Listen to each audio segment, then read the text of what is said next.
Hey everybody, welcome to another episode of Three People on a Couch, and of course we have a guest. Today we have a very special guest, Phil Flock from Germany. Phil is a filmmaker and a cinematographer, as well as doing a million other things. You're into investing, editing, stunt work. We're going to be talking about all that stuff. It's going to be a fun episode. Phil, thanks so much for coming on the couch. Thank you for having me. Woo, yeah. Thank you so much for coming. And I obviously want to talk about Europe because I'm from Sweden. Would you guess she's from Sweden though? Look-wise, yes, but not like accent. Right? She sounds American. I don't think I do. Everyone thinks you can take the girl out of IKEA, but you can't take IKEA out of the girl. No, I like basically live there. You hear my savage accent and you can tell I'm not from here, but with you, good job on that. Well, I didn't. Maybe. When did you move here, Amanda? You moved here 2 years ago. Yeah. And Phil, when you moved here 5? Yes, I guess. He's like, yeah. But okay, so why did you move here, first of all? I've been a filmmaker for like 11 years now. So as you might know, in Europe, there is not a big film industry. So it's always a hustle to make a living with filmmaking, right? So after film school, we did a couple of festivals, won a few. Then we did go to Berlin, me and my best friend, to shoot our first show pretty much, which was produced, and it was a big deal to us, so it's like going from the little town, from the suburbs, going to Los Angeles. This is what it felt like, being invited to shoot this thing. And there, after we shot this show, which is called Captain Awesome, it's like about like a chubby superhero who always makes it worse than it was before and always tries to help, and this guy was the actor was my best friend. So we always wanted to go to Los Angeles one day, and eventually we got this call to do this Facebook commercial in LA. It was like for the Oculus VR goggles. Okay, yeah. So back then I didn't know what Oculus or VR was, but I was like, Hollywood, sure, I'm coming. Yeah. So my friend, he stayed in Germany. I just came here for this one job. And on set, I met someone who was working on a Netflix film called Bright with Will Smith. Oh yeah. Back then, I didn't know what Netflix was. But I was like, he was like, "Hey, do you know who is doing visual effects on this thing? I would need someone who is doing that for this film." I was like, "I don't know what Netflix is, but sure, I'm gonna stay another 3 months." So I did that. Was doing visual effects on Bright, and then other jobs came in, like for like a VH1 show, and I was like, is that how filmmaking in Los Angeles is? Can I actually make a living with that? I'm going to stay here. So I figured out the rest, and I never went back. That's Nice. amazing. So that meeting that sort of one person on the first project led you to meeting all these other people, then more and more opportunities happening. And I also think that to say yes to the first thing, like you said, your friend stayed in Germany. And I think saying yes to that first project, For sure. even though we don't know. Hesitation is what keeps us back very often. Definitely. It's crazy though how like one thing can change the entire course of your life. Yeah. When I was in India, I did this first movie I did there. I wasn't planning on living there. Yeah. I got this small role in a movie, and then that led to me meeting so many other people, and then so many more opportunities, and that led to 3 years. But off that one event, which if I didn't like do it, it would never. All the last 3 years would have never happened. Definitely. Crazy. Did you always know you wanted to do film, and were you planning on just doing that in Germany, or you knew you always wanted to come here? 11 years is when I started to pursue that as a career. But before that, I was like into sports. I was doing flips and parkour and all that kind of stuff. But I always recorded our sessions and made like a little video. Every Thursday, we had this training session, and then I recorded it on the next day. It was online already. So that was kind of a thing. And I really liked shooting and editing, making it look cool, and adding music on a very amateur level with like some shitty camera I had. Can I curse here, by the way? Yeah. Oh yeah, Yeah. definitely. Okay. Just let it loose. So with some shitty camera, eventually my brother, who lived here already, he was like, "Hey, don't you just want to visit me one day?" And when I was on my 21st birthday, I came here. I actually spent my 21st birthday on the plane, so it was 9 hours longer than a normal birthday because of the time difference. That's awesome. That was kind of cool. So he brought me here. First meal was Korean barbecue. Loved it. And then he was working on some Warner Brothers project, and he just took me to the studios and showed me everything. And I was so fascinated that people could make a living with art. it was mind-blowing for me, because you can't do that in some village in Germany. But that was the day when I decided, hey, I want to do that for my career forever. So yeah, went back home, bought my first camera for my first paycheck, and then started filming. That's amazing. I also feel that so much, because in Sweden, I think in Europe in general, you can't really live off of art. Yeah. In the same sense here. I remember like the first weeks of being in LA, I always thought like, oh my God, is no one working? Because, you know, like people, you know, but like it's Monday or Tuesday and people are like out and about. And I was so used to, you know, like you go to the office on Monday morning and then you go home kind of Friday night and that's it, you know? So yeah, making a living out of art is art of itself. I don't know what to say. I don't know how to like end that. It is a huge challenge. It's the biggest challenge really as an artist. Like everybody knows that, every artist. Like for me personally, when I finished film school, that was the day when I decided I'm not going to take any other job to survive. And to have this commitment helped me to push through the struggle and survive somehow, because it really comes to surviving. I can't pay rent if I don't shoot for a few months, right? Mm-hmm. And even if you shoot so much for free, you know, because to make, you know, collaborations or whatever they call it these days. Yeah, it's basically you just try to get some kind of opportunity. And if I put this commitment on myself to not get another side job ever again, and that made me do certain things to survive. And I think that's my secret, how I could make a living, and now it's a successful living as a filmmaker. Yeah, I think it's all about deciding in your mind, like you're just saying that this is what you're going to do and you're going to make this work, and you'll see that it kind of just gets set up for you in unexpected ways, and you can keep following that passion that you love to do. But a lot of times I feel like, especially here, people are like 1 foot in, 1 foot out.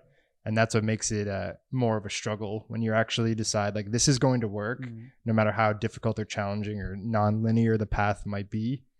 I feel like that's when it starts taking off for people. Yeah, we have only one lifetime time to live out our path. What? One lifetime. We only have one? Yeah. I gotta go, guys.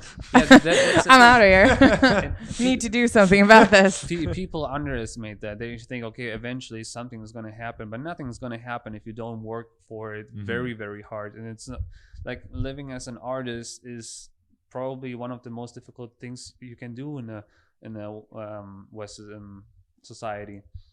But what I'm trying to say is, if you don't fulfill your purpose as hard as you can, then what are you living for anyways? Sure. So true. So true.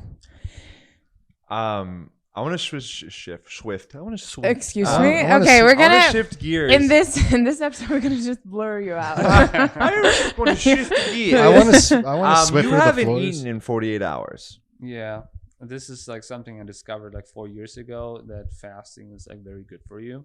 And so when I discovered that, it started with like a keto diet. All my friends, we just wanted to lose some weight, so we did like 8 weeks without carbs. And then like 3 weeks in, like finally we got into ketosis. You're familiar with that, like ketosis, when you live out of ketones, not out of glucose anymore. Then accidentally on Christmas morning, I had a glass of iced tea, and I thought it was diet. I like my diet iced tea. But I had a glass of iced tea, which kicked me out of ketosis. So the first 3 weeks were for nothing, because the ketosis is why you're doing that for. Yeah. And then I just went on Google and tried to figure out, hey, how can you get into ketosis as fast as possible? And I discovered when you fast, so you don't eat nothing at all, then you get into ketosis within like 48 hours. And I thought I'm going to die if I do that, because everybody tells you, okay, you have to eat 5 meals a day and all these things. But I tried it. So, and after like 24 hours of being very, very hungry, I realized, hey, I don't feel actually that bad anymore. And the longer I went, the better I felt. And then I did more research on this fasting and all those benefits that you can cure cancer and all this. I thought back then nonsense, but actually it's a real thing. So I never went back. I never went back to eat more than once a day. Usually I fast for like a week or 3 days, 4 days. A And week? You'll fast for a week straight. So Yeah, this no week, calories in between, not even chewing gum or anything. really? Yeah. So For a when's- full 7 days. Hmm? For a whole week. Yeah, 9 days was my max. Wow. And what's your Wow. average? So this, you're 48 hours right now. You'll eat. 48 hours is my average. This is my normal. When I see, okay, I gained a little weight, I do like 72 hours. When I feel like, okay, I'm getting too lean, I eat more often, like once a day. So I try to maintain my body weight. So when you do finally eat, what will you eat? Preferably high meat, low carbs, lots of fats, that kind of stuff. Because even like too much protein can take you out of ketosis. That's right? very It's true. really just focused on fat. Yeah. So things that even like aren't fatty enough and have a lot of protein, like chicken or Mhm. fish, is Yeah. also not ideal. Yeah, that's But when very you true. do break your fast, you don't try to keep it keto friendly. You'll eat whatever, sort of. It really depends on my weight. When I'm very strict, like in the past few weeks, I've been very strict, so I don't eat any carbs at all. So what I like to do is to go to Korean barbecue, so I can eat as much as I can. So every 3 days, you just go to Korean barbecue. Yeah, Interesting. which is still cheaper than most people. Yeah. when I was they- just about to say that. That's like a really cheap That's way to probably the live. only- Your grocery bill is like $20 a week. Yeah. Well, in the best case scenario, if I'm really cooking for myself, I did the math actually once. It's $20 bucks a week, and when and 20 bucks a week. and average people spend $25 a day in Los Angeles. Yeah. Oh, yeah. On coffee. Mhm. And I save like so much money through that, and I actually make even more money through that. I did this one job for Call of Duty, like animation, and every 6 hours I have a break to go to lunch or something, which I don't need. So I make, at this point my day rate was like $60 or so. So I make $60 a day more just because I don't eat, so I can work through the breaks. And are Wow. you lifting and working out throughout the fast? Mostly calisthenics. I'm not a big fan of like gyms because it's like always crowded. You have to wait for it, everything, and you have to get there. I like it I like to keep it efficient, so I don't like to spend too much time. So basically, what I do is just pull-ups and push-ups and squats and everything I can do at home. So after 15-20 minutes, I'm done. And other people, Do you work out every day?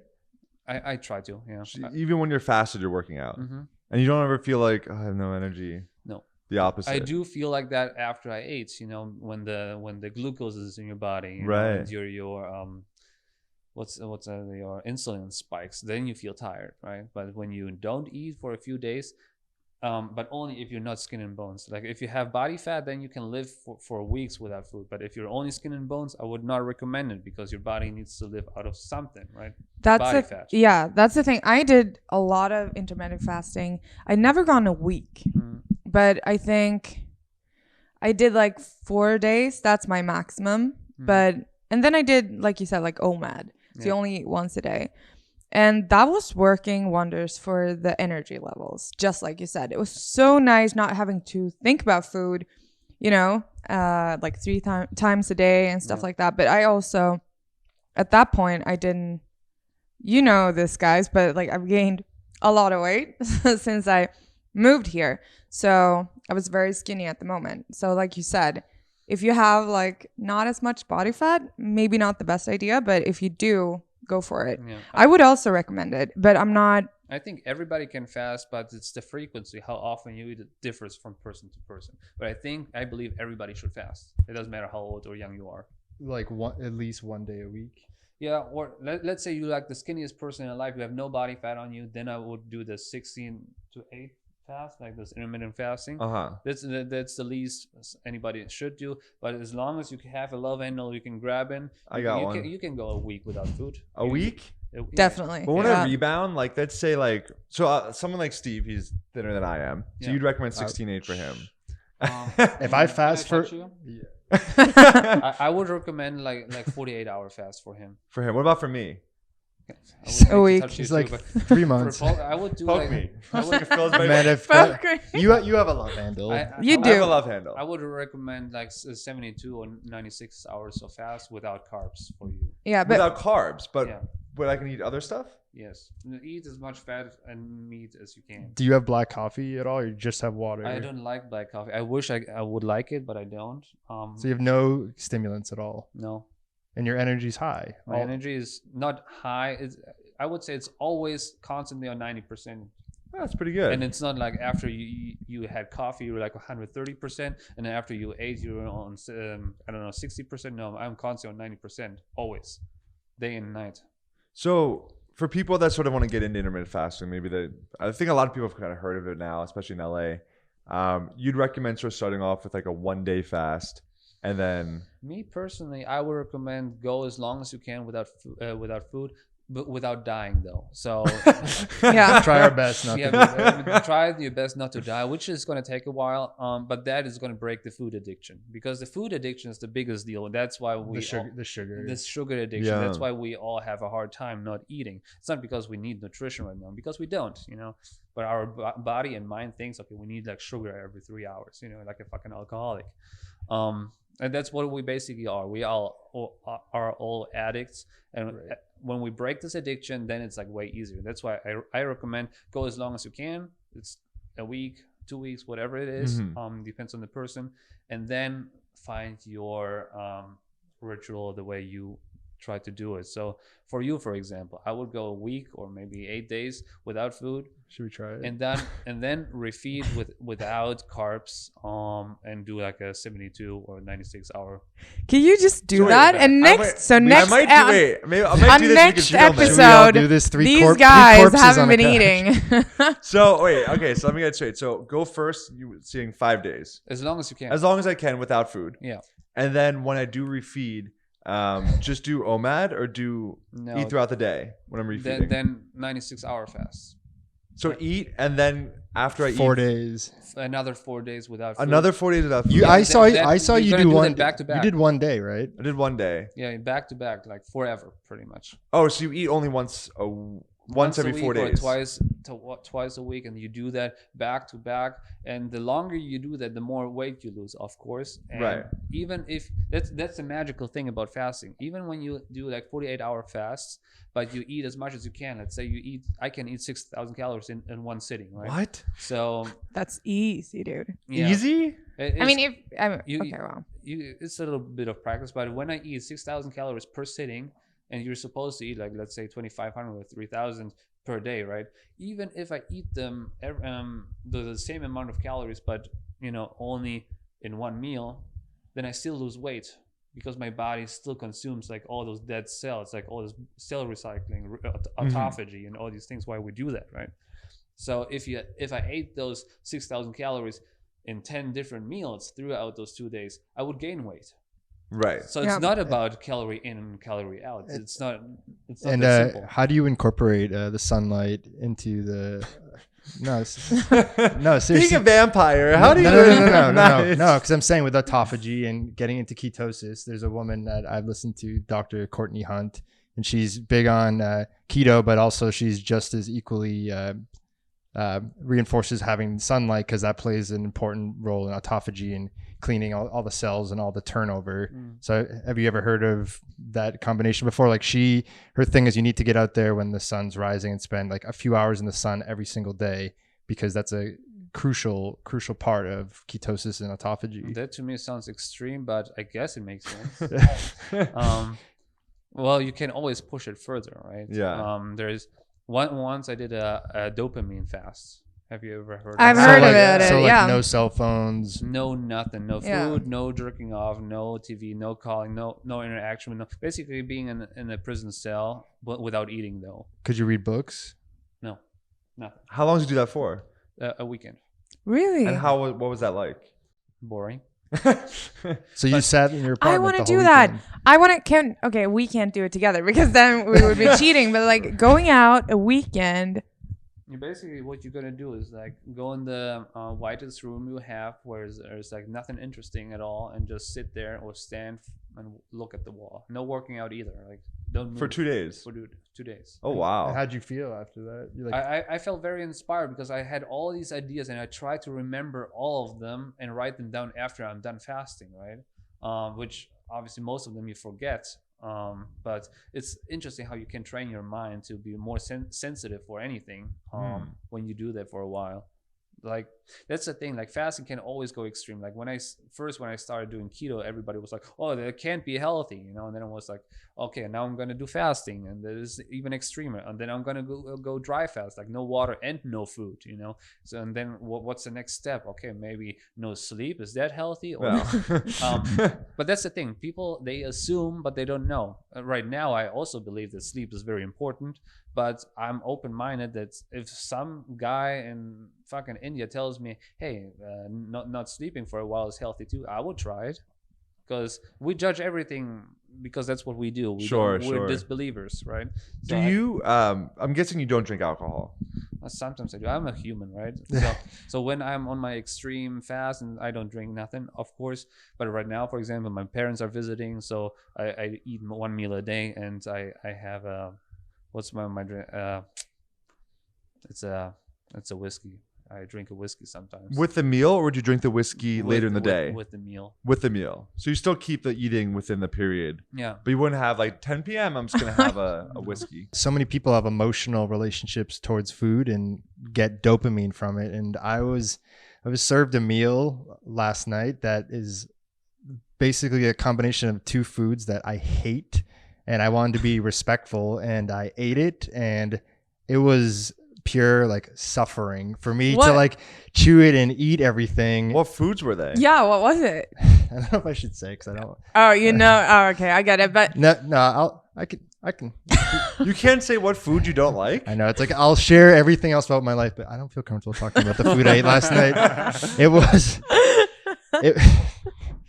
Hopefully he doesn't watch this. It was canned salmon with mayonnaise in a bowl. It doesn't sound bad. I personally just don't like either of those foods.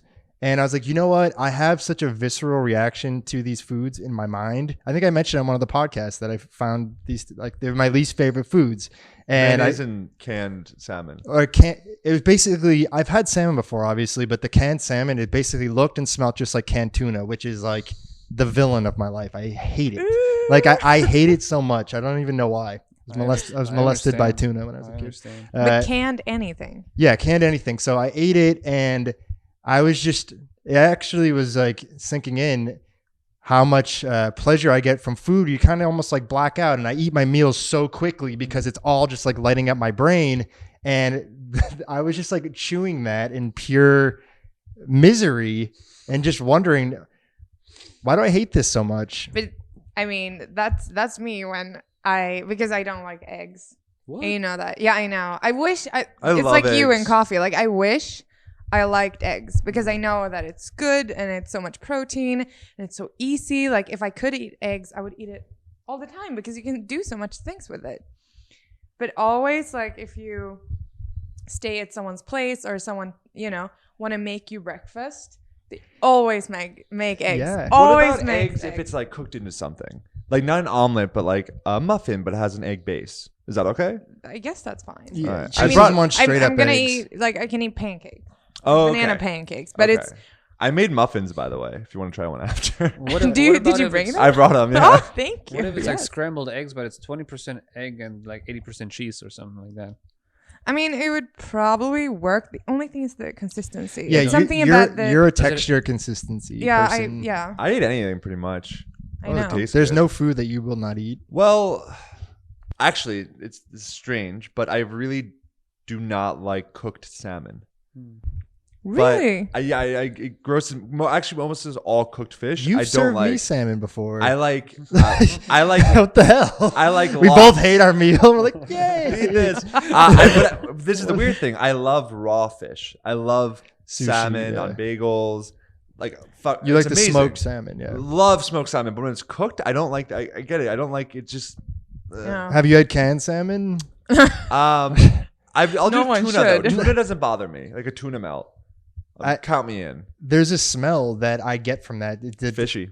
It's so fishy and it's so just disgusting. You know what you would to not me. like? Have you been to Korea?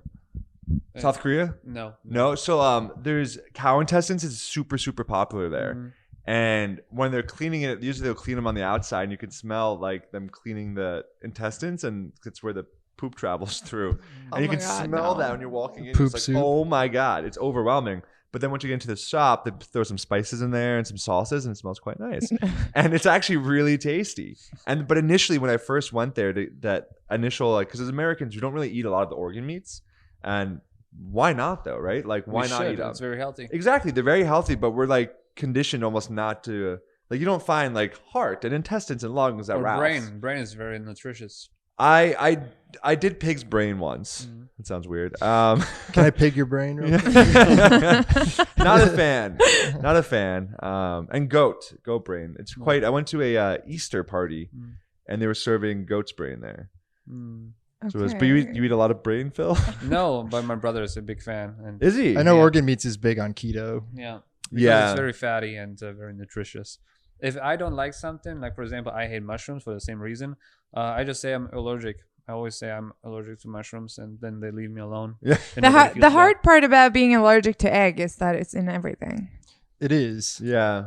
I just don't like it as an egg. I didn't like milk all throughout childhood and a long time. And I remember I used to go to school and like they're giving us milk. I didn't like that. Or sleep over a friend's house and you're getting like cereal. And I'm like, I don't need friends. Milk is terrible anyways, like for us. Yeah, it is. So, and also milk, it's something with the full fat one.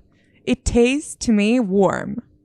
I don't know. I can't explain it better. Warm? Yes. If you have the full fat milk, even if you had it in like the refrigerator on the coldest you can, I think it's so fatty that it kind of tastes warm-ish. Not hot, but warm.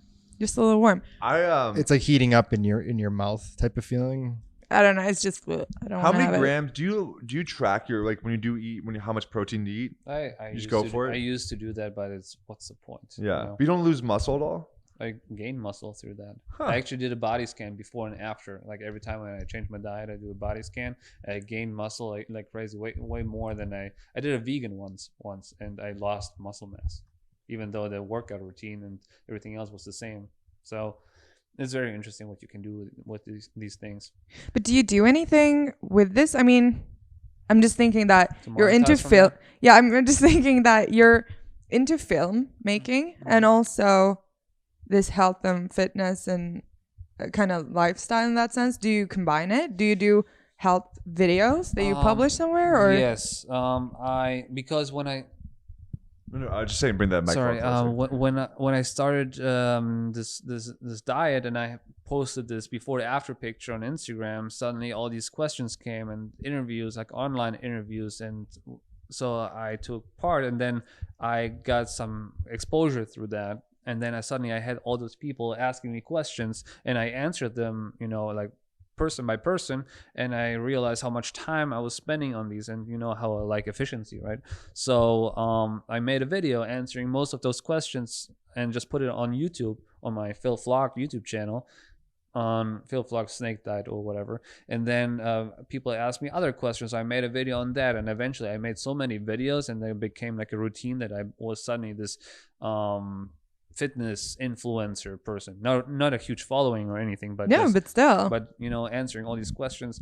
But all of this went into a direction I don't have a passion for that. I like to be healthy, of course. We all should like that, and I like to help people. But my passion, my heart is always going to be burning for filmmaking. So eventually, I try to find like a transition from the fitness stuff on YouTube into more like filmmaking, film tutorials, cinematic vlogs, that kind of stuff. Here and there, like in live streams, I still talk about fasting because people are still interested in that. But my focus is more on filmmaking. So you do all these fitness and dietary type of rituals to optimize your energy, so you can put more energy and creativity and your imagination into filmmaking. Exactly. And I love health. I love being healthy. I love making healthy choices, because health is like the one priority we all should have, but most of us don't. And I think if you just see someone doing a healthy thing, you can get inspired by that very easily. The problem is you also give up very fast if you don't have a passion for that, especially in America. Like Americans, they're funny creatures to me. Like when it comes same. I feel the same. I can relate. I'm just your reason. So we're a one team. Yeah, Go ahead. Definitely. So when it comes to health, like everybody likes this fast food and being obesity is like normal, like more than 50% in America are obese. Okay, cool. But then also when it comes to finances, I came here as a foreigner and see, okay, everybody's in debt. How do you get in debt?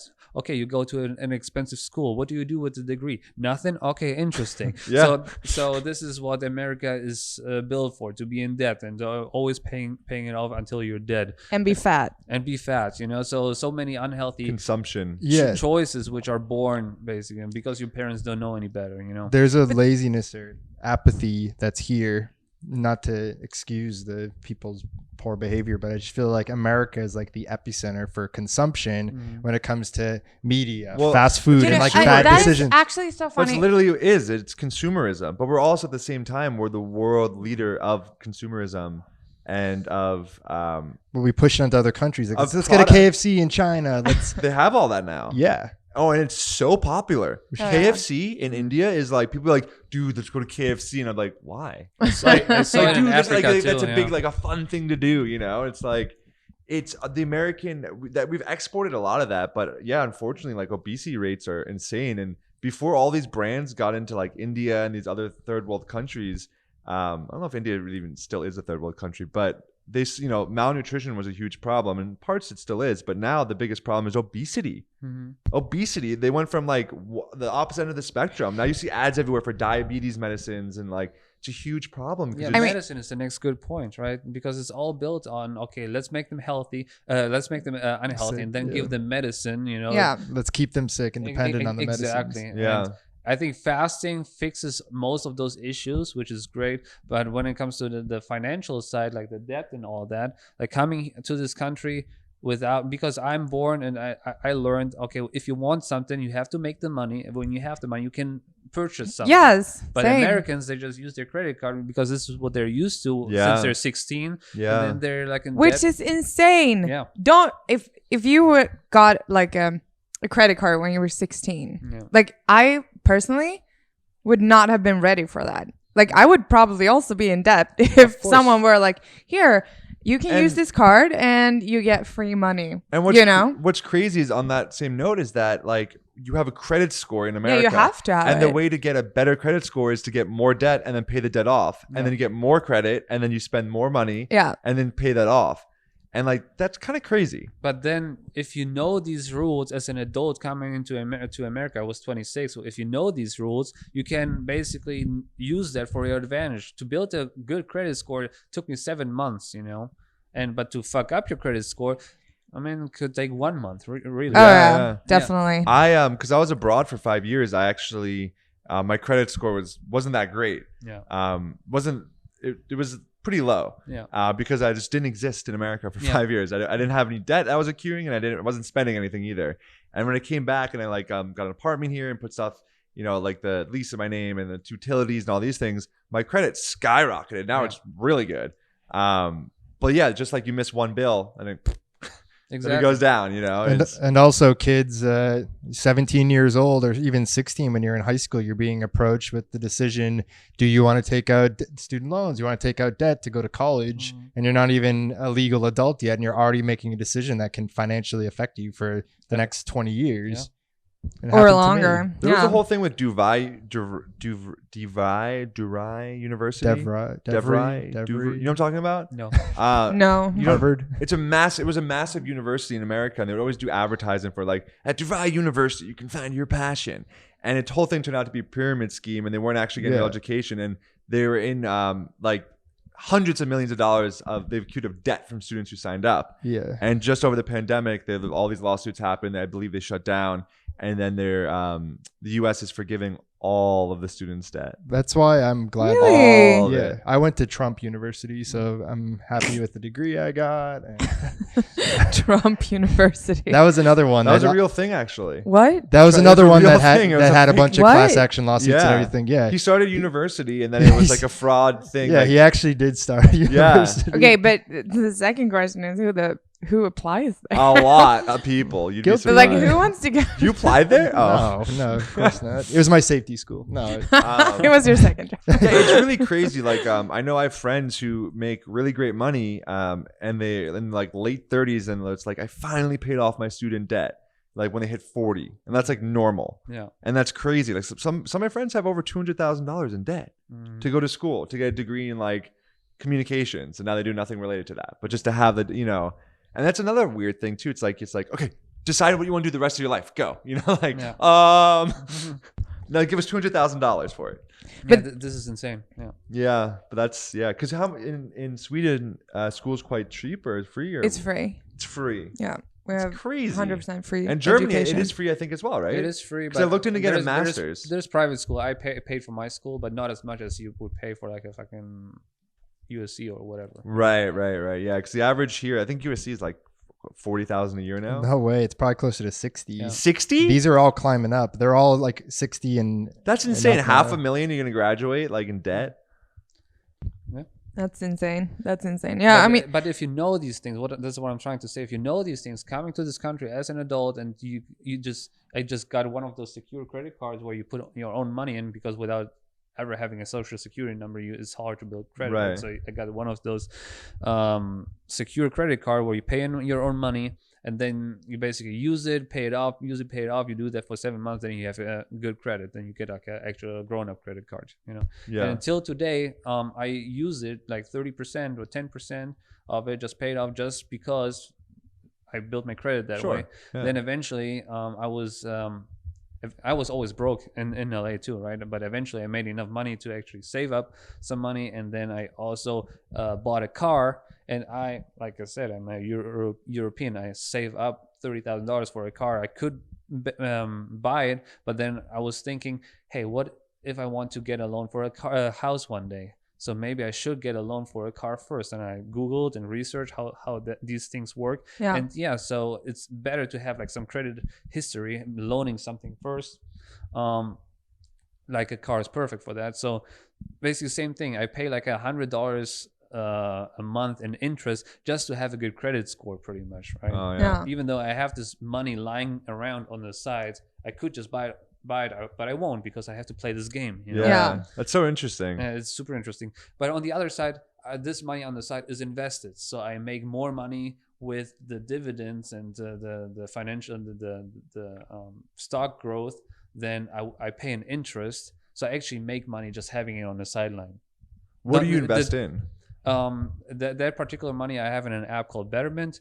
They do everything for you. All I do is like having the money in there, and I tell them how risky I want to go, and they do the rest. It's like a financial advisor, Yeah. but based on algorithms. So you put 30,000 in instead of buying the car, and then what sort of, like, on average, what kind of dividends do you get off of that per month? Around 200 a month. That's pretty good. So Yeah. So you're getting like 2,000 a year off of that 30,000. More. yeah, I think it's more actually, because it was a very good year, like since COVID and everything. COVID was a very good time for me, just saying. Yeah. Made a bunch of money, but this is just part of my investment. I have like other investments, and like all together I make like $300-400 save money, like in dividends, but also the growth of the stocks is excluded. So total I made like, I don't know, $40,000 since COVID. Just in stocks, you know? Just in stocks, off the initial investment, or just off of all your investments? All of the investments. Gotcha. Do you take the dividends? Do you live on that, or do you reinvest that I reinvest everything into different stocks or in the same stocks? same stocks usually. Sometimes when I have money lying around, I invest more, of course. My plan is to invest like 10,000 a month. This is where I want to go to, but I don't make enough money yet to do that. But this is like the goal, and the end goal is to invest $1.4 million into dividend stocks, like safe stocks.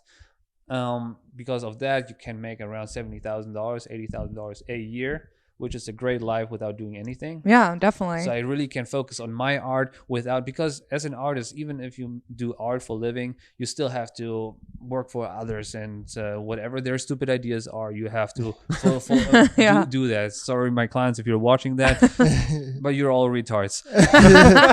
No, but you know what I mean? Like, always working for clients is not as satisfying as you might think when you start as an artist. Sure. So the end goal is to produce my own short films and all these things. It can be in a small scale. I don't care, but I want to bring my own vision on the screen. And either I do that through YouTube videos, which would be great, or I just make so much money passively that I can focus full time on whatever I want to do. So, Yeah, So 1.4 million, this is my financial goal. I think there's like a starving artist mentality you see a lot of times where there's almost like honor to be had when you're struggling financially to pursue your art, but you're going about it in a way where you're setting yourself up so you can free up all of that time to focus. And the on majority of those struggling artists, sure, some of them do end up making, a lot of them don't. They end up like just working at like a restaurant their entire life. Yeah. Or like, and just not. So yeah, some obviously do make it, but I think you can go about it now, especially in the 21st century, in a smarter way, sort of like what you're doing, investing. And we have friends that are into like NFTs and stuff. Like, yeah, but also something you said in the beginning. You said that like committing to being an artist and just like, I'm gonna figure this out, which means I'm not gonna go in any other directions to make the money go around, but I'm committed to do this, so I just have to figure it out. And I like that because it's the same when I first, I had a job, a 9-to-5 here, which I had in Sweden also, but then after a while I was just like, no. And now I'm so committed that I don't want a 9-to-5 anymore. Like I will never go back. I just have to figure it out, but not doing that again. And it's I think so easy for many people to say like, okay, well, I'm just going to have this job and I'm only going to have this for 6 months and then, but just no, don't even do that for 6 months. Just figure it out another way so you can focus on whatever you want to do. I think a lot of people even say, I'll do this for 20 years and then I will be able to retire, reevaluate. But the way you go about it is kind of like every single day is an opportunity to make as much money as possible and have this self-discipline with your diet and health and everything that you become the best version of yourself. And a lot of times the artists are just like, I'm just going to focus on my art and then everything else I can self-medicate my way through life and just have a lower type of existence. I don't want to be miserable from 9 to 5 and then fulfill my purpose for the next 3 hours and then watch Netflix until I fall asleep. No, that's not the life I want to live. Yeah. I just think it's super important to realize that what kind of life do you want to live, and is this art, is it just a hobby or is it like what you want to do? Like, yeah. And I mean, can we just talk about money for a little bit? Because I have an talk issue. about money. I have a problem. With so, money? Yes. I mean, I love money. I studied money. So, but it's, it's true. I studied economics. I was just imagining, man. This is a good, doing fakes and stuff. And like, I studied economics. But anyway, since I came to America, it's been very easy to be, I remember the time in Sweden, eating out was like a luxury. yeah.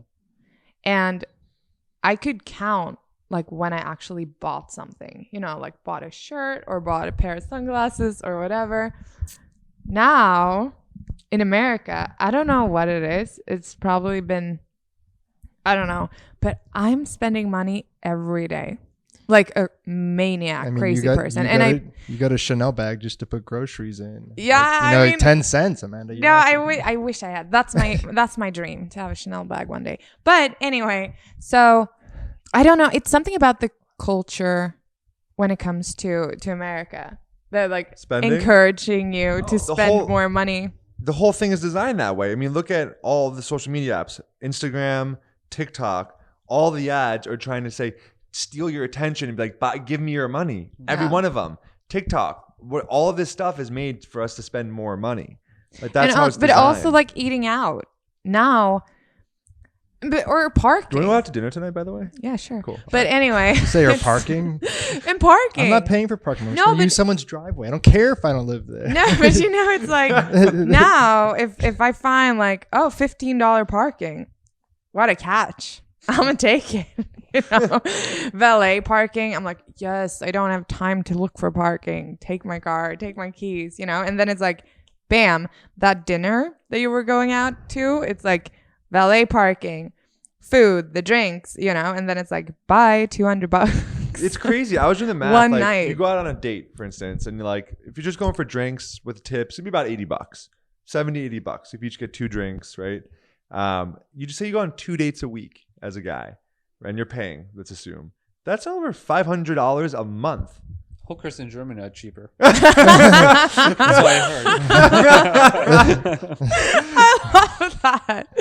No, but It's I mean, crazy. Use those especially dividends. especially if you date a lot. Yeah, I mean, not saying I do. I'm just saying if mean, one did. I'm saying that you do. Hey, but that's a lot of money. 500. I could say I'm not dating. Put $500 a month into stock. Yeah. Or into something Everyone else. has their thing where I feel like Mine's Starbucks coffee. I get Well, Starbucks you're- every day, but it's like I'm like, oh, it's only $2.85. So I'm like, I it's think not that much. yours is takeout. For a lot of girls, it's clothing. I've gone. For me, it's hookers. Like it's just. I've we all got our thing. I haven't eaten out now in 2 weeks. I've been doing this I've been doing calorie counting diet. And I just got an air fryer, so I've been cooking all my meals at home. Do you use an air fryer at all? I don't cook. Oh, okay. Well, yeah, right. Yeah, he cooks air in there. Yeah. Yeah, fasting. But it's so much fun cooking. It's sort of like an easy bake oven, which was just a little toy. Yeah, it's like that, but for adults. So I have all these little like pieces, and I like make muffins, and like it's kind of fun. Yeah. I'm Easy all about bake. efficiency when it comes to like spending. Like not every spending is a stupid investment. Like for example, when you eat out or food, it's like of course it might cost like 50% more than cooking your own meal, but the time you're saving, you can use to make money, right? Sure. So it's all about efficiency. If you, instead of cooking, you jerk off while the food gets there, that's a waste of time, right? But if you actually do something productive, then it makes sense to eat out or order food. That's why I don't cook. I don't clean my house. I don't cook. I often I don't drive because I can answer emails in the Uber. What else? So you take Ubers a lot rather than driving. Often, not always, but sometimes. It really depends where I'm going. And when I drive, I try to listen to something smart, something I don't know about finances or something. So I always try to make the best use of my time, and I think this is important for me, at least. It always sounds judgmental when I say these things, because there's nothing wrong with jerking off or with spending money on clothes you don't need, right? Whatever fulfills your soul, right? But for me personally, I always try to be as efficient as possible and not waste time.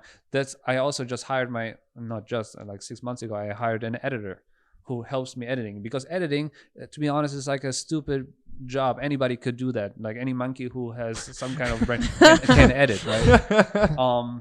So why should I use my time when I'm a fucking creative person? I could create more opportunities, So making this investment, which I hired my best friend, so full circle from back home, so he still can. Does he edit over there? Do you flew? Exactly. But if you're shooting something like you shooting a short film or something, you don't want creative control over the editing. You're down to just give it away and see what they do. It really depends on the project, but most projects there is a right edit and a wrong edit, and usually it's very simple to find the right way to edit something. And sometimes, of course, when there's like a film project where it's very specific, like you tell a story through the visuals, then I do it myself. But most edits out there, anybody can do them, right? So I just sent those to him. Also my vlogs, and when I got in here, I was vlogging, right? He's gonna edit that. So while he's figuring out how to put it together, I can go on to work on the next project. Makes sense. Most YouTubers that are successful don't edit their videos anymore. And that's the thing. I'm not successful though. I make $0 with my YouTube channel. Right. So I make. But no what money. about like what about music and those stylistic choices? Yeah, this is like something I just have to trust him. If I really, sometimes it happens, I don't like an edit at all, and I pretty much start over. But even then, I have at least a rough cut, so I don't have to start from scratch. Yeah. So, Yeah, and also if you use the same guy, kind of get to know each He's other gonna and learn know what that. you Yeah, like. so Yeah. so it's different if you just like put it out to different people. Then it might be a little bit more. Do you risky. pay per like project, or is this a monthly rate? I pay like as much as I can, really. Like right now, I pay him like $800-900 a month, which is not a lot for someone here, but in Germany, you can make a living with that. So Oh, wow. that's the difference, right? Oh yeah, And- definitely. And since he's my friend, I always try to pay him as good as I can. And even though those projects make like literally zero money, like I have like one YouTube channel which I make like $15 or so, but whatever. But I see like the big picture, right? if this YouTube channel eventually, hopefully, potentially takes off, then I can pay him more, and then I have this independence I always want, right? Because independence is my end goal. That's why I want those 1.4 million. So I'm independent of from clients, or I want this working YouTube channel so I can work from wherever I am right now. I can just do it, and I don't need anyone for it, you know. So this is like in the end the goal, and that I started investing in an editor while I was like investing hard in like stocks and all these things. The artists I was working for, the successful artists I was working for, they didn't do that at all. They were investing in themselves, in their own company, their own growth, which is smart too, right? But they didn't have their money working for them. So it has its pros and cons. But in the end, I think you have to do both. You really have to work out a way where you can have your money working for you in stocks, crypto, whatever you want to do, and also working on your own brand, music production, whatever it is you want to do, that this is working passively as well, because you only have 24 hours a day. So you really have to find a way, how can this work even when I'm asleep? You almost have like a militant approach to freeing up your time and scheduling your day in the most optimal ways. Yeah, Nazi Germany, am I right? I was going to say, if you ever get drafted for the military, you're just going to send someone else in your place. It's so good that you said it and not us. No, but I mean, I like that. Just a little bit of self-control. We don't have to go extreme, but just a little bit of. Is it a German mentality to just have this kind of discipline? The Germans I know, they're fucking lazy. I don't think so.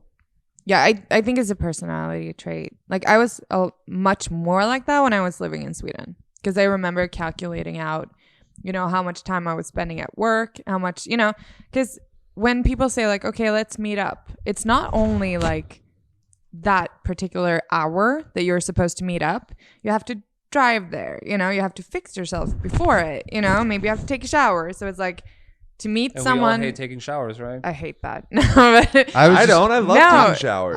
You hate taking showers? I hate the process of it. I love taking a shower. I am in it. Place I'm staying right now. So the shower head is one of those removable ones, but it wasn't installed correctly. So you actually can't keep it propped up at all. So the entire shower, you're holding it in your hand. That's annoying. The entire time. And I feel like a lazy person, but like I want to be in the shower and just stand there. Like I feel like I'm holding a microphone like the entire time to do everything, and then you're using like one hand to put like face wash or body wash, and then you have to like put it on the ground, squirting up. And but I mean, for example, we talked a little bit about Soho House, and because that is one thing that I enjoy about it.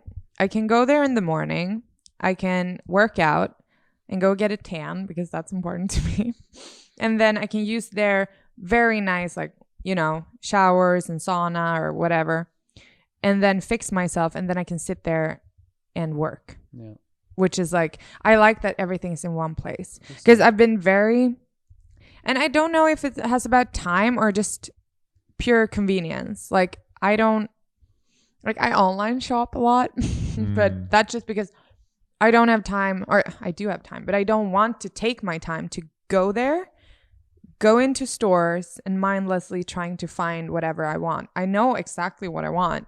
So I'm just going to Google it, buy it. And if it's bad, I'm just going to return it. Yeah, for you, it has a purpose. For other people, that's like self-care, to go somewhere. Yeah. It's like meditation, right? For others, you know, everyone needs some outlet, right? Do you meditate? No. Okay.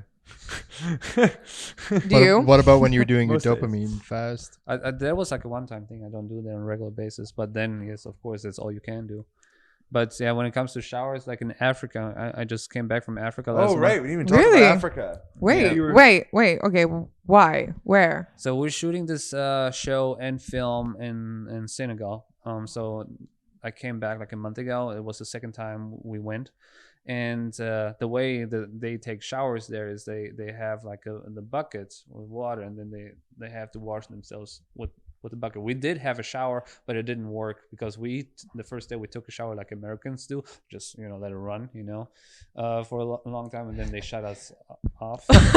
Like you just used a year's worth of water for your Yeah, that was like 2 years of water for that That's time. exactly what happened. So yeah, then we had to wash ourselves like they do, and it's just very interesting to do that in a different culture. And It sounds like ice bucket challenge, because but without Was the it ice, hot water probably. or cold water? that's the thing. You have to push a button, then it heats up. I think our place was actually pretty luxurious for them. So you push a button, it heats up throughout the day, and then you have like 10 minutes of hot water for a shower. But then that, like I said, it shut off, and we bought those big water bottles, like I don't know, like 10 liters or something, and then I washed myself like that. One person had a bucket, so it was like easier, but I literally had to have this fucking 20-pound thing over my head trying to take a shower. Not easy. Did you how was the food there? Not very. It's underwhelming, really. There's a reason why you started fasting. I did. Were you still fasting when you were over there? Yeah, I always try to fast. But there was like in summer when we went there last summer, I tried to do like a 3-day dry fast, so no water, no food. In summer? Also to honor their culture because they don't have much, And when we went to their villages, when you see all those kids with like ripped knees and feet, like everything is infected, it's like this is sad. And we get there, have like fucking pizza with us to eat throughout the day. It just breaks my heart, So I decided, okay, every time we go to a village, I'm gonna fast, And so I fasted for like 3-4 days without water and without food, I drank like a plant. I had like water just over my head a little, just to at least get some kind of because there's a dry fast and a soft dry fast and a hard dry fast. Yeah. The hard dry fast is no touch with water. You can't even brush your teeth. No. And the soft dry fast, you can take a shower, you can brush your teeth, but no drinking. Yeah. So I did a soft dry fast at this point. But yeah, that was quite the experience. Like shooting in the desert, like 110 degrees, and it was hot and was exhausting. Camera equipment, stress, and to the normal cinematography life. So it was. Look, if he can be in the jungle in that heat and not drink or jungle, eat, but yeah. you can whatever, and then you can do it until next episode. To the next episode. Which That's is 5 days it's from now. 2 days. Is it 2 Are days you from free now? on Friday, by the way? Friday. Okay, like let's do Friday. Would you actually Okay, be but able then to fast? don't eat. I'm so from hungry now. right now, and Yeah, but it's gonna go down. It's gonna go Man, down. man, It's just a man. feeling. But so much of it is psychological and conditioning, where Yes. your body's like, it's a certain time, or You're just food addicted. yeah. Yes, but I'm going to eat some food after this. No, You're nothing but a crack addict right now. I am a crack addict. I'm I'm gonna send you to rehab. What are you in for? I eat 3 meals a day. But would you be able to, if it was 3 meals and it was all like a food that was very bland and it didn't taste as well, would Yeah. you still be just as excited to eat it, or is Exactly. this your brain Probably. lighting up? Still excited. You would? So if I just make some here's the rice, thing, I love food. Most people Everybody do, does. but I would never. I want to try incorporating maybe fasting 1 day a week, maybe even 2, and maybe for a few months trying what you're doing, experimenting a bit. Because I do 16/8 now, and like I see pretty good results with that when I stick with it. But then of course going out for drinks, that's what sort of destroys it, right? Because then you're just getting. I try not to do sugary drinks and stuff. But dude, that's so easy. Just take tequila, sparkling water, and some lime in it. no, for sure. Bam. I'll do like soda water and like gin or Yeah, something. yeah, yeah. But don't you want to be like a superhuman, like dedicated? He and does. and full For sure. full control of your emotions and not let your body dictate what you need and want. 100%. I want to balance though. I want to have wine and cheese nights. Balance on is top for of that. the- See, I want to be I a can- superhero food- with wine and cheese nights. Food does not have a sway over me like it does for some Really? other people. Koufax burritos. I like that, but if I'm addicted to anything, it's love and Nice word. having that love and connection with someone is what occupies Wall Street. It's what occupies my mind more than anything. Food, of course, it tastes good, but I can go without it just as much. So it's just interesting how everyone has these connections for dopamine in their mind that Most people, they jerk off 3 times a day. I'm trying to stop doing that. I didn't 3 times a day. Wow. Stop I'm judging. just in general. I a mean- hungover day, like you could jerk off. Dude, I have friends that five do it times. like 8 times a day. 8 times? I promise you. Yeah, They're out I didn't there. jerk off for I see you. 2 weeks straight, and then You did a 100-day challenge, And and then you I never did- made a video. I did 100 days because I was gonna make a video about it. It was supposed to go on YouTube. It ended up on OnlyFans. No, I didn't jerk off for 100 days, and it was very difficult. Yeah, most people, they don't understand. I didn't jerk off for 5 years. I didn't have any sexual intercourse. You were celibate for 5 years. For 3 years sober, but 5 years without masturbation. Dude, Why? 2 years. What? Wait, why? Why? Yeah, why was the... Because of you know I'm a freak. I try to go to the limits and see Because how, you lose your life energy when you're ejaculating. But I think we talked about that before. Like, I don't have that super sexual drive. Like, don't take me wrong. Like, if I have someone to have sex Don't with, I take would. me wrong. I'm not into sex No. at all. So when you were No, but I mean, we talked about it. abstaining, were you having wet dreams? Like, was the sometimes, yeah. because I feel Are you dating now? Mhm. Are you in a relationship? Yeah. Like a monogamous one, or? Yeah. Oh, okay. you're Like having- him. and And you're what are they like? What is your partner? Same. you guys aren't having sex. No. Now it's different. I'm just saying, like back in the days, or like back in the days, I just try to break any addiction we have as a human being, like food, sugar, jacking off, porn, of course, the things which we consume like so normally. I think it can be very toxic. Yeah, for sure. If you do it too much. So you don't do you guys live together, or? Mhm. And do you guys? I guess you guys don't eat meals together. Yeah, exactly. So we go through all the fasts together. Oh, That's they fasted. awesome that Yeah, you but do it back in the together. days, she was like very hard on that. She was like, no, that can't be good. Like all the thoughts normal human has, especially her mentor also is like a vegan person, and you have to eat 5 meals a day, like this classic LA diet, right? So it took me a while to convince her, and like showing all the statistics and, hey, this is actually good for you. Stop fucking eating, fatty. Yeah, that's the kind of conversations you have then. But And so I mean, she follows the same schedule as you. She only eats once every 4 days. She's actually a little stricter now these days than me, but she's also a little bigger than me. So because I've been doing that longer, right? Oh. So do you makes sense. maybe this isn't the right question, but do you feel like it's almost like a challenge when you see someone who's not as healthy and you want to transform them? I always have to say at least something, because it's like you have a friend and he's a crack addict, so you definitely want to help him, right? And that's the same way I see a fat friend. When I see someone who's fat, we had this conversation too. Like we just met briefly, and I at least had to say something that, okay, there's of it. This is the least thing I can do. Last time I really helped a friend was actually right before we went to Africa. A year before we went to Africa, this one guy we were going with, he was 270 pounds or so. So he was a big, short dude. And then I told him, hey, if I were you, I would eat only 1 meal a day, only Saturdays, and no carbs. Like I tell everybody, right? And I didn't think of much of it, because most people, they try it once, they fail.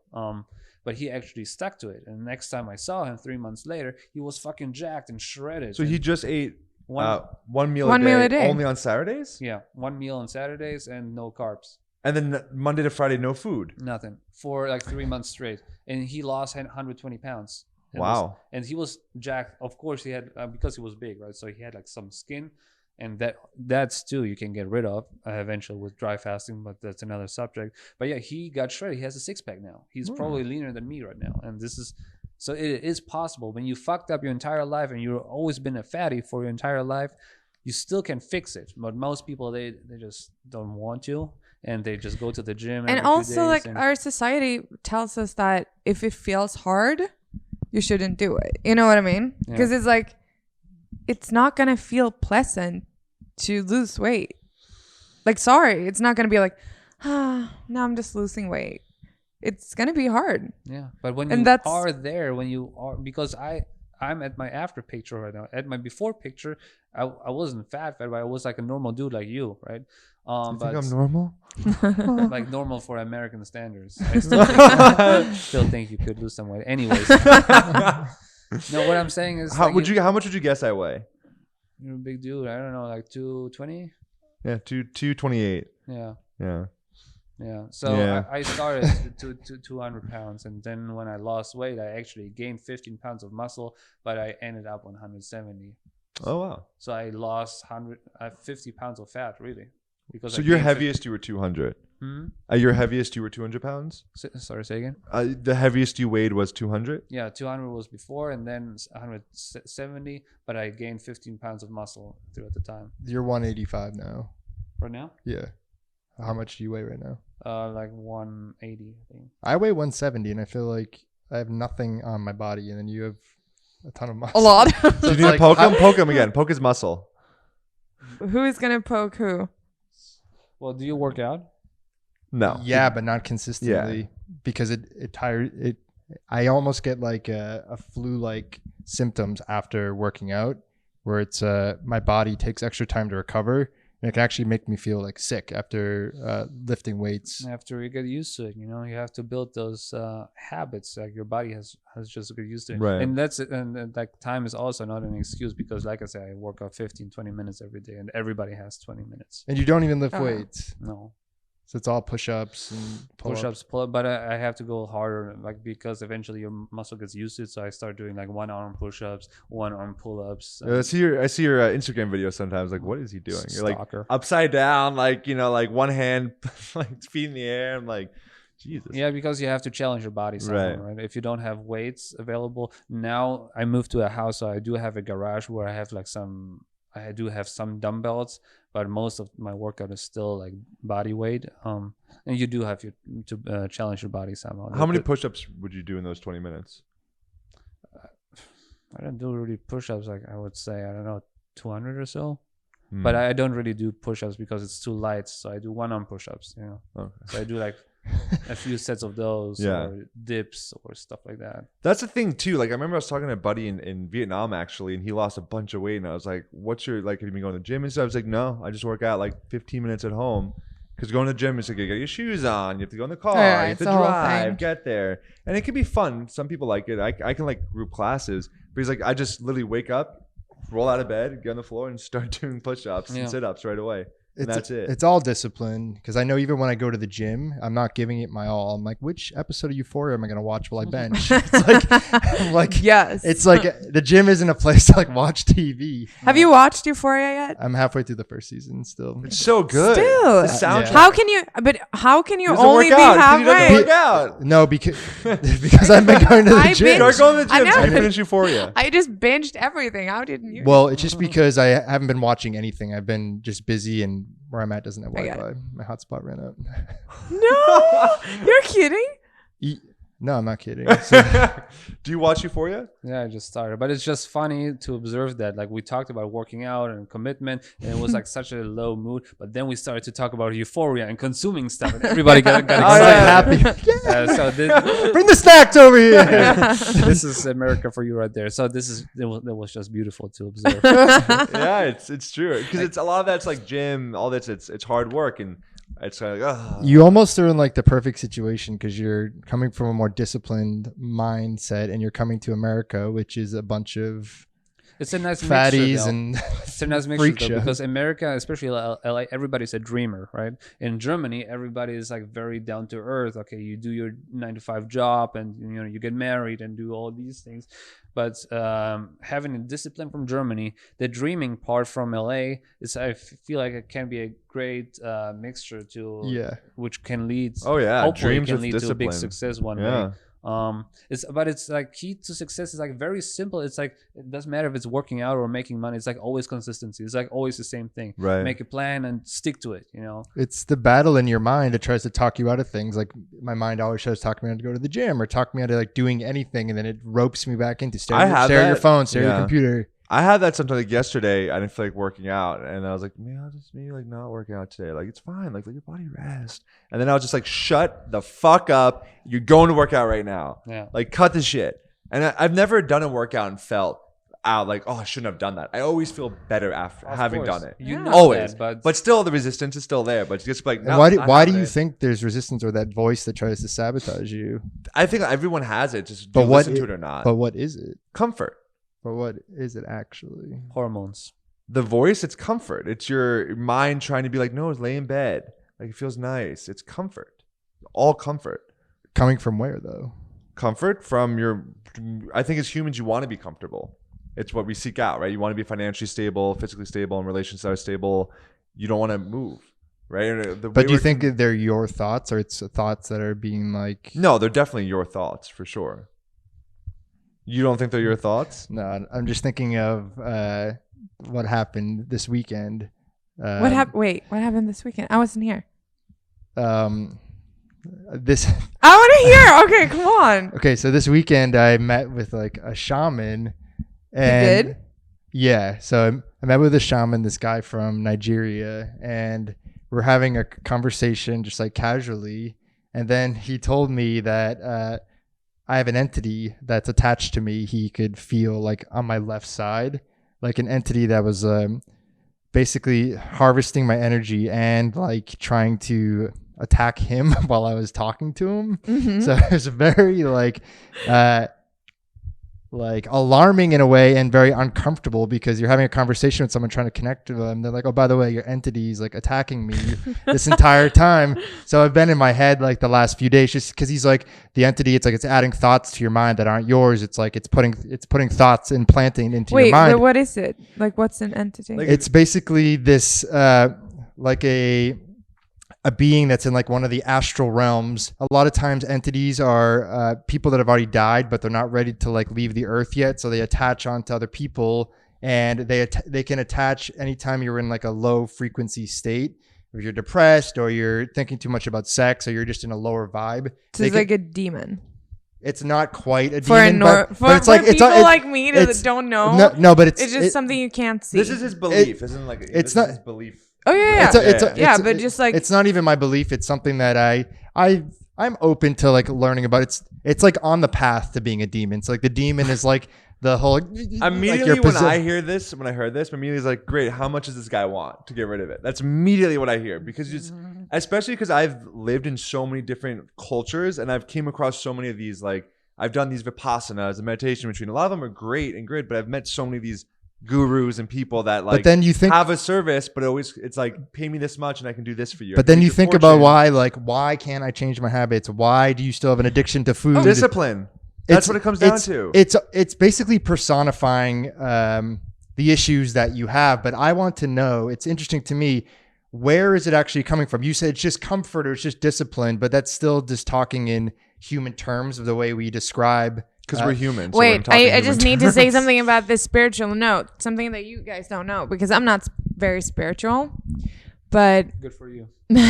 but this weekend when I was in Miami, this lady was gonna read my cards, and I still love it. Like, yes, tell me shit about myself. It's like horoscope. I don't really believe it, I guess, but just talk to me about it. But I'm not going to go around. I know nothing about any horoscope except mine. So she read my cards, and she did it for free because otherwise would be like unholy. Did you pay her though after? No. So that's a donation? No. She did it for free? Yeah. Oh. Because otherwise it would be unholy. And then I thought, that's a person that actually just want to spread whatever, message she wants to spread, because she wasn't like donations or whatever. She just did it for free. She's like, I can't take any gifts or anything because that's unholy to the spirit world or whatever. And I was like, dude, good for you. Did good she say for anything me. good or bad about your future? Oh, I'm getting it. I'm having a great future. Oh, yeah. But I already knew that. She's trading. Oh. No, but she was like, because I told her before, I was like, dude, I hate when people talk about my love life because I don't care. That's going to come sooner or later. I just want to talk about more like all the other career and everything. Yeah, like all the other. She's like, and then she did this. Like, I still cringe a little bit when people do those things, but I'm like, okay. And she was like, oh, interesting.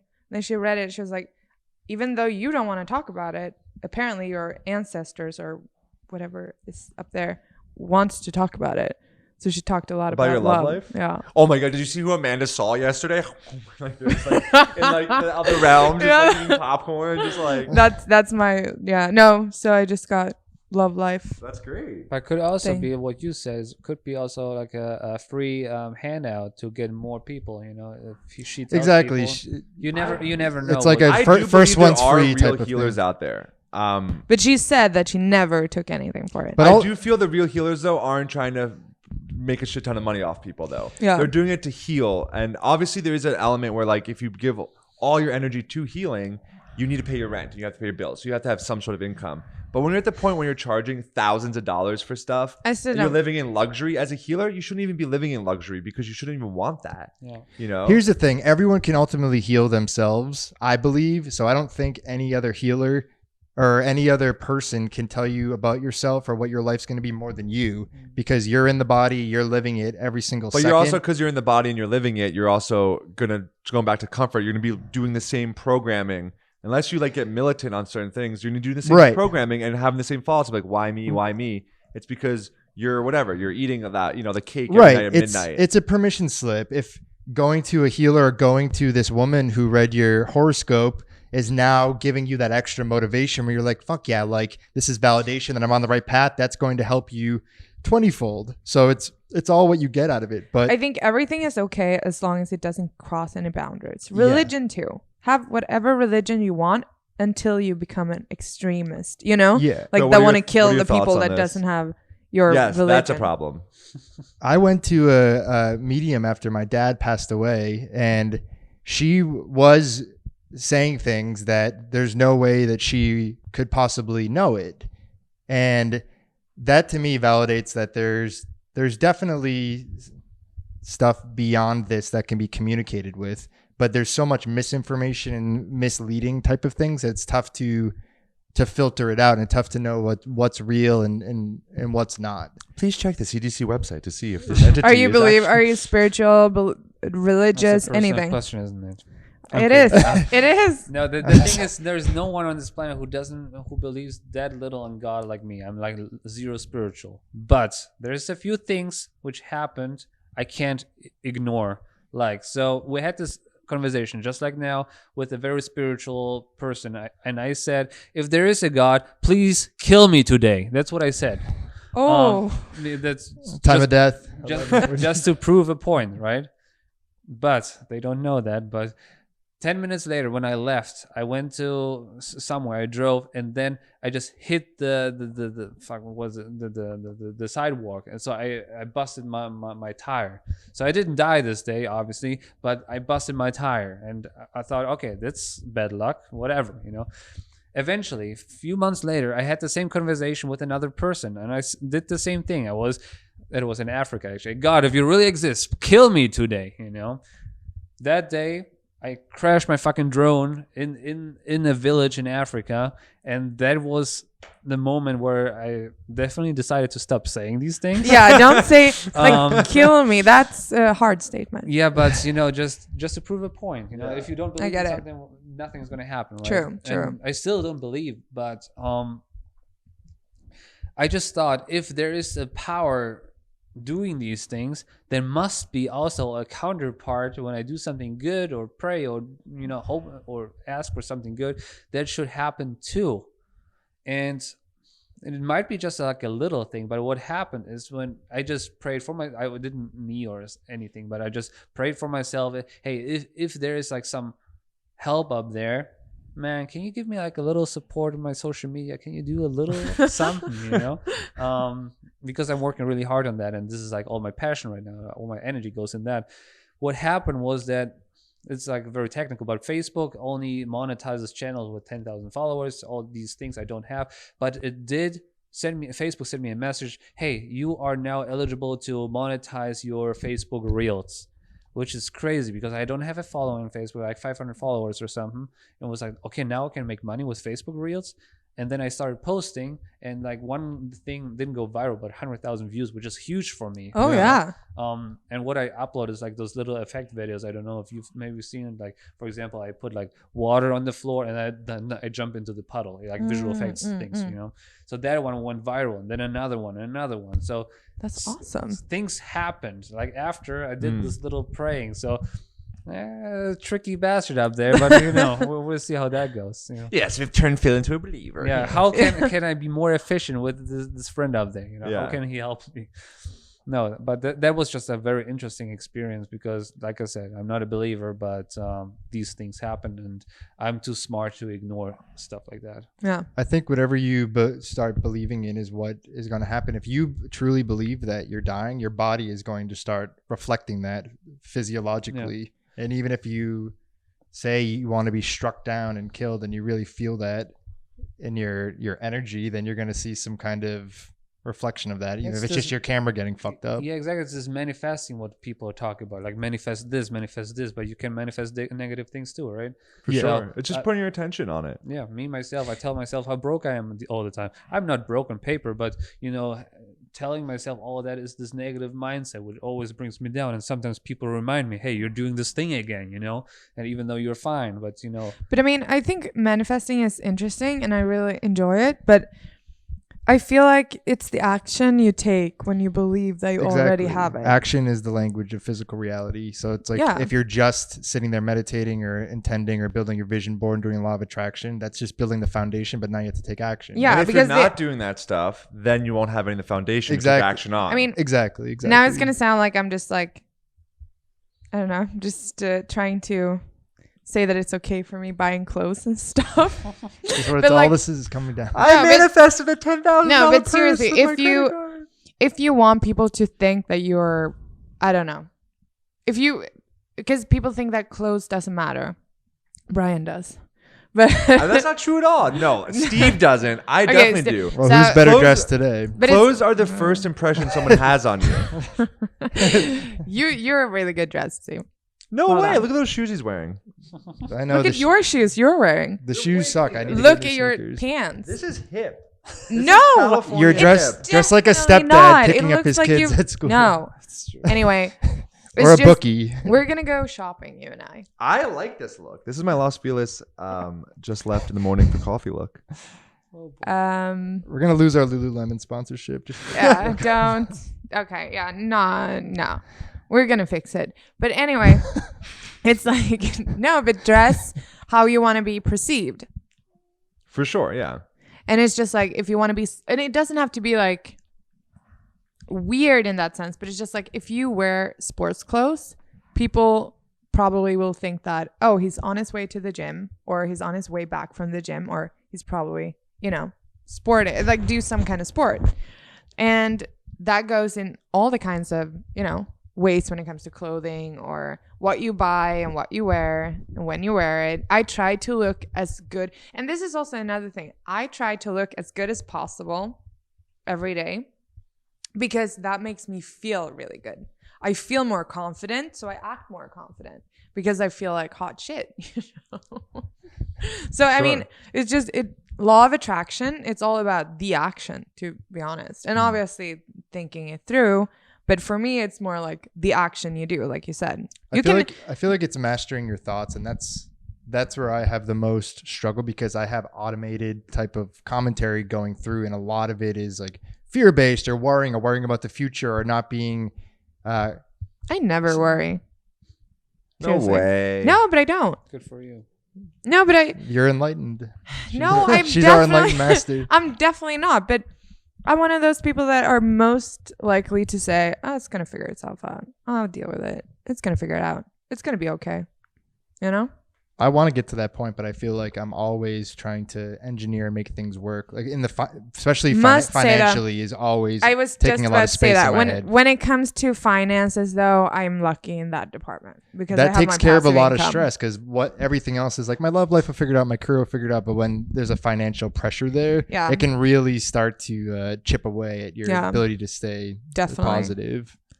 Yeah, I'm actually lucky in that sense. Yeah, there's a reality to that where it's like, okay, I want to have that abundance mindset and all the money's coming to me and it's on my vision board, but then you check your bank account and you're like, well, can't pay my bills with my vision board. Hi, I'd like to take a burger. Here's a vision board. Yeah, I think for us, I think you and I were very similar in that matter. We're like very analytical and we take responsibility for the things we have or we do not have. And I think this is important for all of us, especially when there are things which just happen to be in our lives already. Like some of us are more lucky than others, are having other rich parents or some kind of support system, or just having a nice ass you can put on OnlyFans, whatever it is. Like we all have some kind of Dude, you could advantages. totally pull off OnlyFans. Just Just saying. Yeah, you haven't seen my cock, so No, but you're German, so. yes, I am. Anyways, what I'm trying to Get say, a podcast. Jeez, you two. no, but what I'm trying to say is that everybody has to figure out what they want and how do they get that, right? And if it's through abundance and fucking, what is it, vision board. And lots of creators I work with, they are very, very successful. And who am I to tell them that vision boards are stupid, right? That's my belief. But who am I to say because they're doing well, right? I think, okay, instead of cutting out a house, putting it on the board, I think instead of that, you should just, check with your bank. Okay, what's your credit score? Do these things to actually buy this house you want, right? Exactly. It's the same thing. You can cut out stuff and put it pictures on a board, or if you're looking at your bank account and you can visualize a bunch of money going in there, it's the same thing. Well, it's like an antenna that's tuning into those Yes different and realities. no. I mean, because you can look at your bank account, be like, there's no money in there. Like, this sucks. But sort of what a vision board is, in its simple sense, it's just a list of your goals. And if you know what your goals are, and every day you're reminding yourself, then you can do what you've been doing, the little actions towards each goal to make it happen. Yeah, but if you're not unaware of your goals, you're just like, oh, I want to be famous, but you don't know how you want to be famous or how you're going to get there, then you're just literally just dumb luck that you'll get there. But that's what me and my friends were doing in Sweden. We all were gathering like around New Year's. Yeah. And then we did our like New Year's resolutions. It's so dorky, but Yeah. Not hi at all. girls, we fucking made it. And we put down like 10 goals, and then but we didn't stop there, because it's so easy to say like, okay, I want this done. But we put down like 10 goals maximum, and we had it in different categories. So one in the relationship category, one in the career category, one in the financial category, and one in the self category.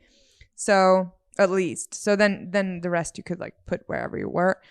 And then we put like the big goal, like this is what I want to achieve this year. And then after, we always wrote something you can do for about 5 minutes a day to get closer every day. That's really good. So we had to make something that was only about 5 minutes. It could be like 7 minutes, but it's like it should be as quick as 5 minutes a day. So it was pretty tricky in the beginning, but we got a hang of it. I think we did it for like 3 years.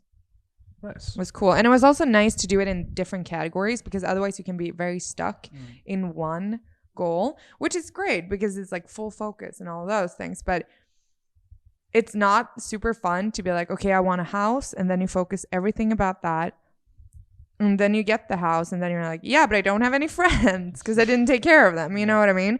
So it can be like, goals can be like, I want to expand my social circle within this community with like 5 new people, or whatever it is, because we were very keen on having numbers attached to it. It's very important for us to really make it numerous. So it wasn't like get new friends, it's like get 5 new friends or get 2 new friends. Or instead of saying like buy a house, maybe we said let's save up 500,000 this year. So it was very Wait, what? Let's say if I went Save back. up 500,000. yeah. Then you have to be making at least close to $1 million. Or you have to figure it out. Or you make 550,000 because you don't need that much to spend. Exactly. And live on the 50. No, but you know what I mean. Maybe not that, but it's like buy a house. That's what I thought about. So like 500,000, you barely get a house for that, but still. Or we rob a bank. Yeah, I mean, whatever. But so it's very important for us to For have sure. the numbers. The details Yeah. behind it. Yeah. Yeah. 100%. Yeah, that's the thing with vision boards. You said correctly. It's like a list of goals, right? But instead of having that visually somewhere because it's like really for motivation purposes, not Yeah. to make a plan. Yeah. On the same time, while people do their vision boards, they should have a list in their phone with, okay, I want a house. Okay, I have to Yeah. do these subcategories. I have to do these things to get this house. I Yeah. want a car. Same thing. Yeah. Yeah. So while you have your vision board, which is, I guess, if it helps, who am I to judge? But have a list of actual tasks you have to do if you want to get there Yeah, by the age of 35 or 40 or whatever. And even like my friend, she does vision boards. She did a workshop she went to, and one of the things they had to do is they had to write sort of like 5 actions they can do. One action they can do this week, one they can do during the month, that year, and in the next like 2 to 3 years, like bigger actions. So one was like, oh, you want to buy a house? Okay, well, go and see what your credit's like. Go see what the market's like. Where do you want to buy a house? You know, see how much it's going to cost. Step 1, and then it's like, okay, step 2, how much do you need to save? Step But I 3. also think that it's hard because I don't feel like people want to. They're not patient enough. No, because some we're not. We're things instant. are. The whole culture is very instant. It's very Because now. It's the same. Like when I took clients in Sweden, when it comes to, you know, because I'm a nutritionist, or I was. I'm not anymore, but I still know a lot. But the thing is, and I'm not talking about like very disciplined, you know, clients like you. Like then we would have a discussion about how to put it up. But I'm just thinking about, you know, let's say regular mom with 2 kids, have a job, a house, or whatever, and doesn't even want to put in that much effort. Mm-hmm. I usually said to my clients, well, you know, for this year, these 12 months, like the best way to go, you're probably going to lose between like 12 to 25 pounds. You're not going to lose, you know, but they want to do that. Like, I want to lose 10 pounds within the first month. And it's like, when I look at you as a person, you would like, obviously it's a lot of things that needs to go into that if you're going to lose that much. But it's just like, to be realistic, 12 to 25 pounds a year is like, that's it. If you're not going to go to a level of commitment, like almost bodybuilders. But even after that I could lose it by the end of the week. You know? I was gonna say, if you go on Phil's regimen, you can drop in obviously, 2 weeks. but that's the problem, because from my experience as a nutritionist working with clients, I know that just like you said, with the emotional attachment to food, I'm just very worried that could lead to a relapse. And for the other way, because I've seen clients trying out OMAD and that fucked up their fullness cues because they drive so much of the mental state. So they just eat and eat and eat and eat, and then they even gain weight, because obviously you can gain weight if you eat, you know, enough calories. But I gain weight when I eat 1 meal a day. Yeah. So it's like, and I just feel like people that are not as disciplined as you are, ain't got what it takes. No. So it's like, that's why I wouldn't obviously not recommend it to like some of my clients back home. But it's just like, and I get it that it's discouraging to hear like, oh, you're only going to lose like 12 pounds. And why I say that is also because I know it's a year. It's your birthday here. It's your husband's birthday there. It's, you know, you have this family vacation back in the summer. So it's like, people that don't really care about it but still want to lose weight. Yeah. That's why I know like during this year it's between 12 and 25 pounds. But it's not even like and also for a sustainable thing. The weight loss isn't even the ultimate goal though. It's the actual like growth within and but they don't want that. The strengthening within, and that's the real gift you're getting through that process. Oh yeah. But unfortunately a lot of people don't want that. Phil? They don't. That's the thing though with like big long-term goals. What you need is small adjustments, like you don't have to do big things to have long-term goals. Like for example, you want a car by the end of the year, just stop drinking those 2 cups of coffee every day. It's like 20, what did you say, 250 a day, or 250 per cup. You have 2 cups, is $5 a day. That throughout the year is $1,500.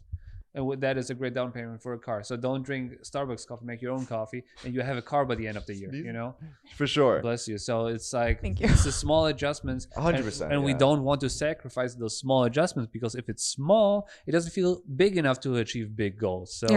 So what people instead want to do, okay, I need to get like another job to make another, I don't know, $500 a month, as instead of, you know, cutting off the little expenses, which are just so convenient for us. But this is like human psychology. It's just all messed up, you know. And to answer your question earlier, what is the reason for this comfort? It is hormones. It is because stress is always less attractive than dopamine, you know.